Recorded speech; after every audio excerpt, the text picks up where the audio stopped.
It's a great time of the week, one of our favorite times of the week. I'm sure Starkey regrets not being here. He has the day off. I'm Ron Cook. But we're pleased to be welcomed by Super Bowl champion, former Pittsburgh Steeler Chris Hoke in studio for the next hour to talk all things Steelers, all things NFL. Chris, good morning to you. How are you? Cookie, good morning. I mean, look, I'm sitting here in Starkey's chair. Oh, you got to start singing and acting like a lunatic. I don't know if I'm going to start making these weird squeaking noises and stuff he makes when he stretches in this seat, but it's good to be with you, brother. Chris Hoke is brought to you by Greater Pittsburgh Plumbing. All right, let's start with the big win last week. I know you didn't see it coming. You predicted Baltimore was going to win. I'm over here. I have my hand up. You did? I said 22-19, I believe, and it was 20-19. Yeah. Pretty good for me on my part. What was your big takeaway from the game? I think it was their ability to contain Lamar Jackson.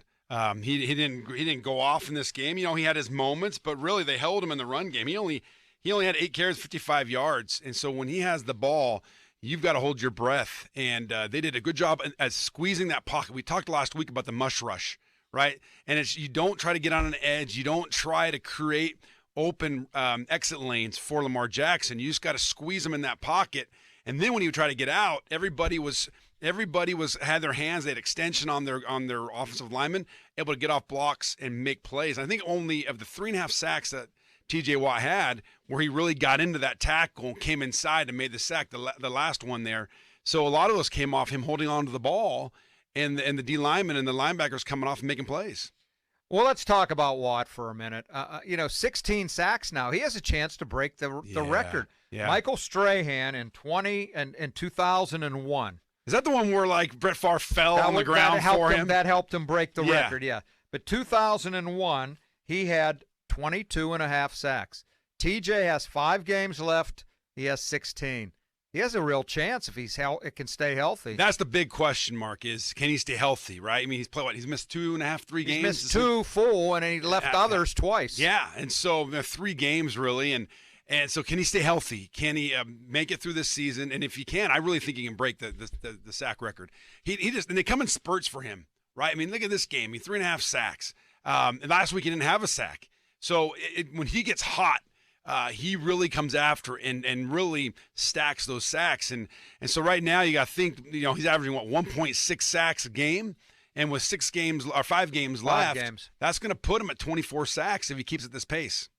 It's been an unbelievable year, and the 2 plays other than the sacks that they show up as pressures. He forced Lamar Jackson to throw a horrible interception in the end zone. A horrible play by Jackson, just throwing it up there. You take the 3 points, right? Yeah. And then the last play of the game, what'd you think of the 2-point play? What did you think about his play on both of those? Well, those 2 plays stood out to me, Cookie, because as I watched the film, the last couple of days, and I watched it again this morning, on those 2 plays, T.J. Watt was unblocked. They didn't even put a hat on him. Did not. And you just look at that. How does that happen? I don't know. You have the best defensive player in the NFL, and you have no hat. Not one blocker is even sliding or back, even coming out and picking up T.J. Watt.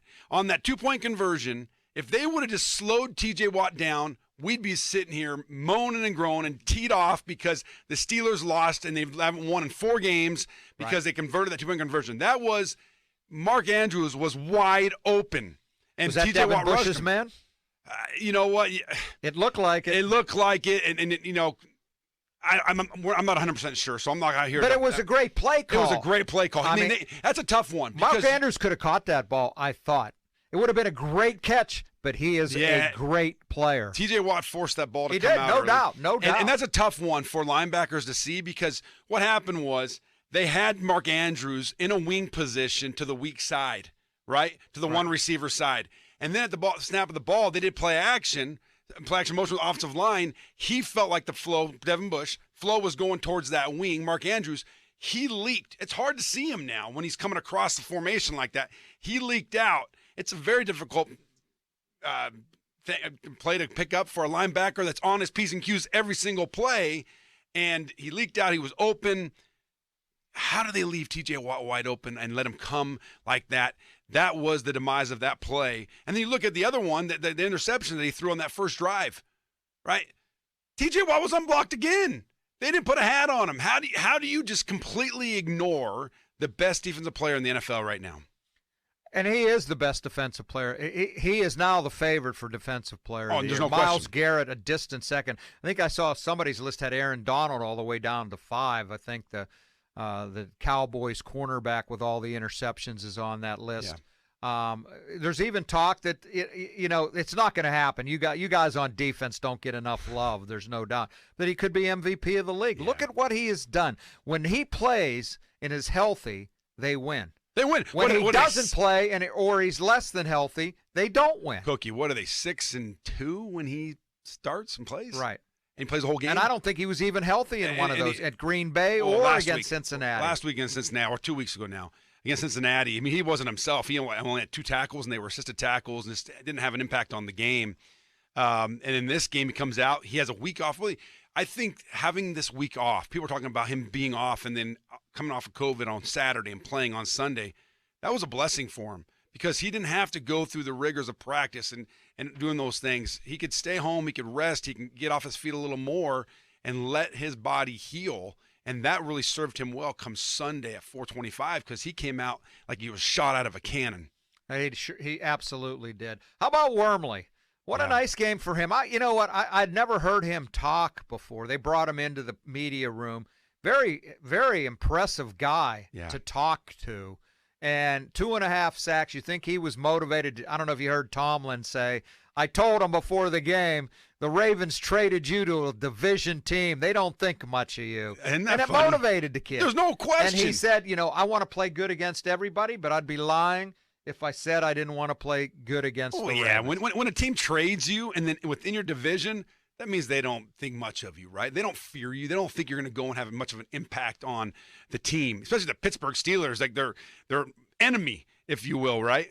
And so he comes into this game, and he's not a guy that really stands out. He doesn't have that flamboyant personality. He doesn't make those big plays. Right. Really, this is his first multi-sack game of his career.